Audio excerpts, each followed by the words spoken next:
Okay, Dylan. I know you're out of town this week. Cooperstown. Hopefully, you'll put your name in the books. Hit a couple of home runs here. I want to compare you with a guy who's about your age. You may be just a little bit older now, but Austin Steele. You can see how his head and his body stays in a more vertical, if not even moving just slightly towards the pitcher. And if you watch yours, you do it pretty consistent.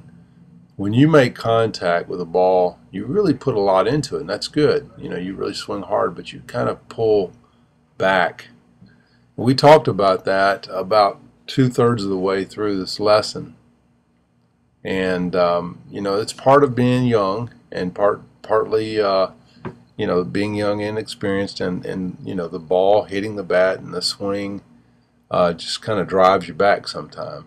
So you know, you need to make sure that you know, as you get older, you're strengthening your core so that when you make contact with a ball, you don't go back towards the catcher, because that's just sending energy away from, you know, where it needs to be going.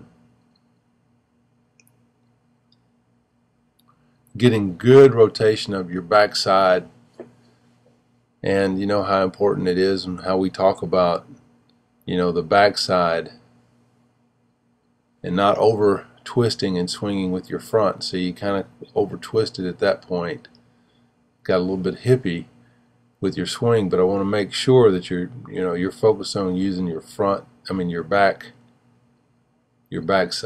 your shoulder, your back shoulder, and your back hip, really getting that thrust. I mean, every one of these pitches are set up, you know, you're setting up just to square it up, fastball, you recognize the spin, you know, even before the ball gets there, you're already starting to open up with your foot before it ever hits the ground. You can see your front foot right here turning to open before it ever hits the ground, and that's a little premature. You know, if you're facing a guy throwing a fastball, curveball, you definitely want to touch the ground, your toe with your toe, still pointing back towards the plate. And both you young guys are geared up for fastball. You pick up the spin, and obviously, if it was a curveball, your foot would touch at the same time, but it needs to stay, you know, closed.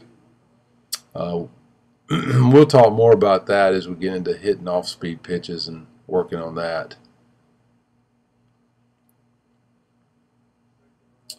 You have good hand-eye coordination, and we'll just keep working forward on this. Good job, man.